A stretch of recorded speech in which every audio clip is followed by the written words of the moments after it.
pessoal, tudo bem com vocês? Meu nome é Jaciara, sou enfermeira, pedagoga e venho trazer aqui para vocês um assunto muito importante com a temática de primeiro socorro nas escolas.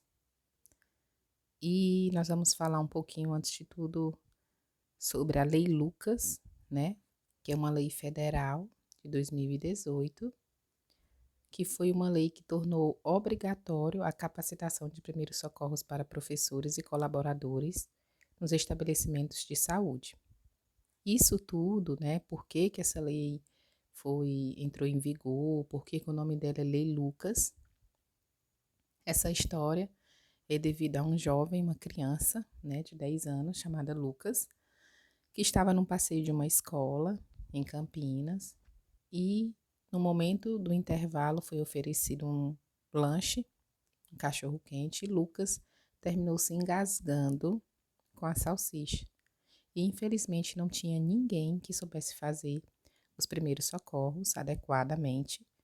E Lucas, em apenas 50 minutos, teve 7 paradas cardiorrespiratórias e veio a óbito, mesmo sendo transferido de uma UTI móvel, mas ele veio a óbito.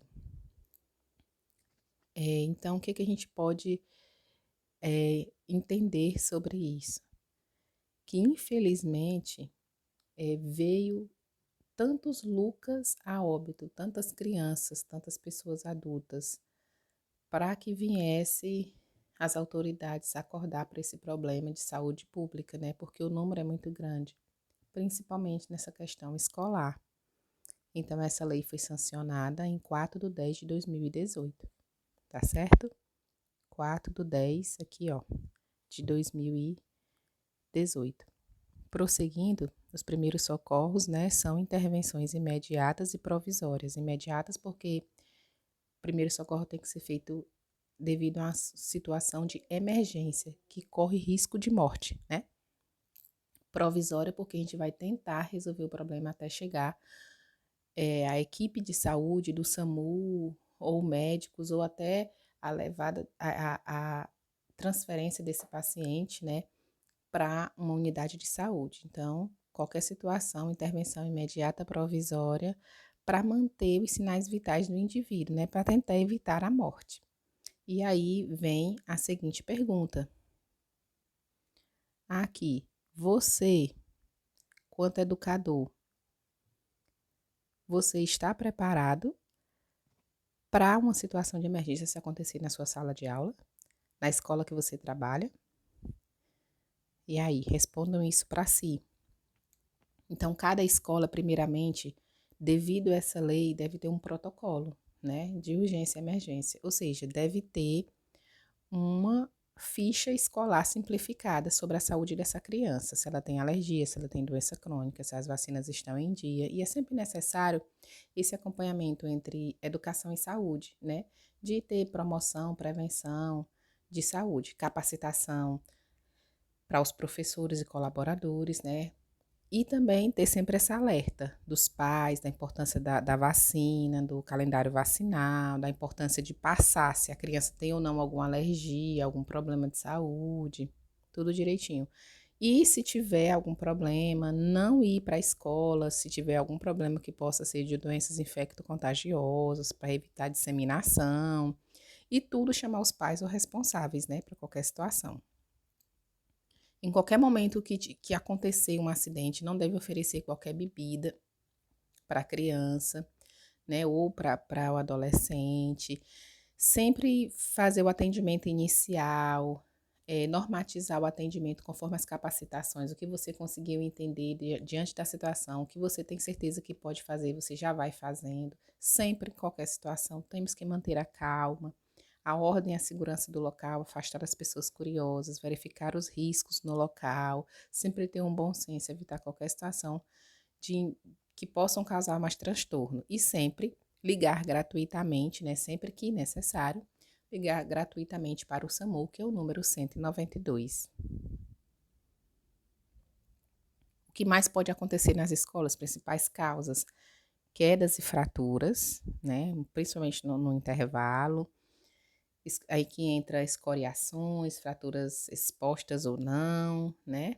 entorse, luxações, convulsões e desmaio, que pode ter por N situações, tanto a questão se essa criança tiver algum problema neurológico e ela não fizer o tratamento, ou ela não tiver tomado remédio, ou então nessa situação de desmaio, né, que é falta de oxigênio no cérebro, que é hipóxia, que é a síncope que nós chamamos tecnicamente. Então, pode ser devido à questão de não se alimentar bem, de um jejum prolongado, de uma medicação que estiver tomando, ou de uma situação de ansiedade, ou uma situação de medo, né? Qualquer situação que possa levar essa criança ao desmaio. Paradas cardiorrespiratórias, engasgo e sangramento. Sangramento tanto nasal, ou então alguma situação devido a uma queda, um arranhão, uma hemorragia, por exemplo. São todas situações que podem, são bastante comum no ambiente escolar. As quedas, né? A gente pode ver tanto nessa questão de queda em relação a fraturas ou luxações, pode ser uma situação fechada ou aberta, onde nós podemos ver situações que apenas atingiu a epiderme, né, a parte superficial da pele, ou fraturas que ficaram expostas e podem ser abertas, né, onde pode ter exposição óssea ou hemorragias. Nessa questão de luxação, a perda do contato entre duas extremidades óssea em articulações, né? Pode acontecer em membros superiores e inferiores. Na entorse, quando tem uma lesão que ocorre numa articulação, ligamento, né? A criança pode estar correndo, brincando e não viu um degrau ou escorregou, e aí levou uma queda, né? Isso pode causar a dor, o edema, que é o inchaço, a incapacidade funcional, ou seja, vai parar de mexer aquele membro superior ou inferior, e uma deformidade, um ferimento, hemorragia. Então, o que é a primeira conduta? O que é que eu tenho que fazer numa situação dessa? Eu tenho que mobilizar essa criança. Essa criança tem que ficar quietinha, tentar acalmar ela, afastar os curiosos. Se tiver hemorragia, o que é que eu vou fazer? É por isso que eu tenho que ter a caixinha de primeiros socorros. Então, a gente vai usar a luva, vai usar as gases, vamos fazer um curativo compressivo, nós vamos apertar bem com a gase, né? E depois vamos colocar as gases, vamos colocar uma atadura, um esparadrapo até a equipe de saúde chegar, deixar sempre essa criança imóvel, tanto faz ter sido no membro aqui superior ou inferior, né? Sempre eu vou deixar imóvel e vai levar para o serviço de saúde para ver a questão se for uma queda, uma fratura que precise de uma sutura, né?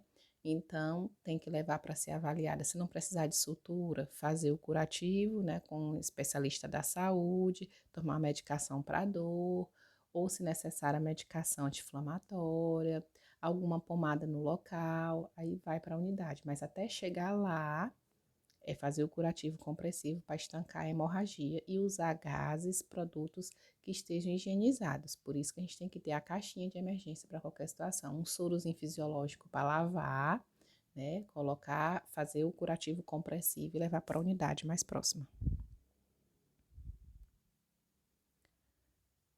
Na questão de sangramento nasal, epistaxe, né, que pode acontecer devido a vários motivos, por exemplo, corpo estranho, a questão do clima, da cavidade nasal, algum corpo estranho na cavidade nasal, a questão do clima, né, da umidade. Então, a única coisa que tem que se fazer, o que é o sangramento? O sangramento é a dilatação dos vasos, né, que fica na região nasal. Então, eu vou usar a compressa gelada, porque a compressa gelada, ela é vasoconstrictor, ela vai fechar esses vasos que estão dilatados, que estão sangrando. Então, eu sento a criancinha no meu colo, igual tá aqui na imagem, ó, sento a criancinha aqui no colo, ou coloco ela com a cabecinha para baixo, ó, e aí faz uma compressão no dorso aqui do nariz, e aí eu coloco a compressa gelada, porque ela e aperta bem, né? Aperta bem com essa compressa gelada para essa hemorragia estancar até chegar à unidade básica de saúde. Então controla através de compressão digital de 5 a 10 minutos com compressazinha gelada, né, no dorso do nariz, realiza um contato para a regulação médica, aguardar a orientação da regulação médica, tá certo? Nada de colocar a cabeça para trás, porque ele pode ter engasgo, nada de pedir para assoar o nariz, para colocar alguma coisa no nariz para sair mais rápido esse sangue, não, apenas a compressa gelada.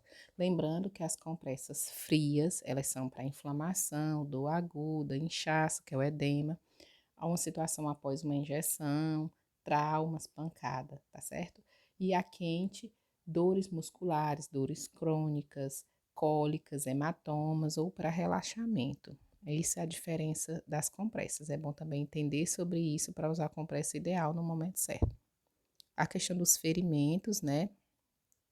Que eu falei já um pouquinho sobre a questão das quedas, que pode tanto acontecer dentro da sala de aula, como no intervalo, independente de onde seja, né? O que a gente pode fazer? É sempre usar os EPIs, é por isso que o que é o EPI? É equipamento de proteção individual, né? Equipamento de proteção individual. Identificar esse sangramento, eu identifico esse sangramento, faço essa limpeza, né? Se for necessário, eu tenho que cortar as roupas, para expor esse ferimento, né? Aí eu vou aplicar as gases, a compressa, com panozinho limpo diretamente no ferimento, até que ele fique comprimido para parar de sangrar, né? Tá aqui até o desenhozinho do local aqui, pra gente verificar. Então, aplica diretamente no ferimento, a pressão deve ser mantida até que o sangramento pare, realiza o curativo compressivo, com bandagem triangular, atadura de crepe ou material disponível de fixação.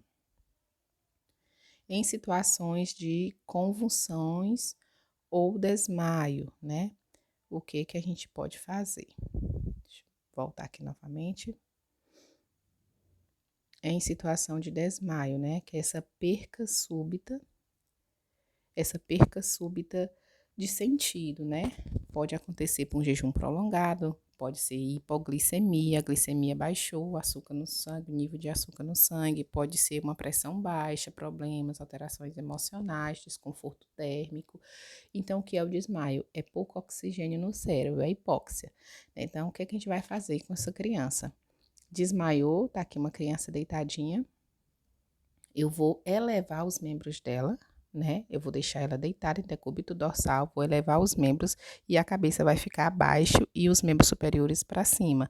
Isso vai ajudar com que a circulação, o oxigênio volte rapidamente devido à circulação, o nível que vai estar para o cérebro, e aí com certeza esse paciente vai voltar. Não precisa usar álcool, não precisa bater para a pessoa acordar, gritar chamando pelo nome, apenas deitar dessa forma, tá certo? Nas questões de convulsões também tem muito cuidado, sempre lateralizar a cabecinha do paciente, né, para que ele não venha broncoaspirar, né, afastar todas as vítimas do perigo, porque na convulsão, diferente do desmaio, ela pode ficar se batendo, tipo um ataque epilético, se batendo, babando, né, então não vai colocar o dedo para segurar a língua, não vai segurar com força essa criança, porque pode ter alguma fratura, alguma lesão nos membros dela. Então, você vai simplesmente deitar ela em decúbito dorsal, tá? Você vai deitar ela em decúbito dorsal e você vai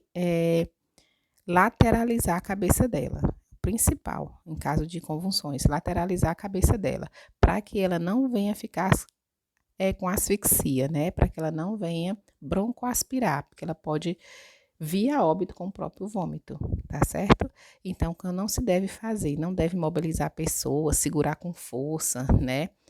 Colocar a mão na boca, porque essa pessoa não está com controle do sistema nervoso central, então ela pode lhe morder, então não ofertar nada para beber enquanto ela não estiver consciente novamente, não ficar falando sobre o assunto quando tudo passou, tipo no caso de uma epilepsia, ficar dizendo o que aconteceu e tudo, para a pessoa ficar constrangida, né? Então, simplesmente, caso de convulsões, lateralizar a cabecinha, tá? Para deixar o ataque passar, a situação passar, lateralizar para que ela não venha broncoaspirar, para que ela não venha se engasgar. Em caso de desmaio, deita a criança em decúbito dorsal, eleva os pés para cima, os membros inferiores. A circulação vai ofertar mais oxigênio no cérebro e essa criança vai voltar, certo? Essa foi a primeira parte da primeira aula e já a gente vai voltar novamente, continuando aqui sobre a segunda parte da aula.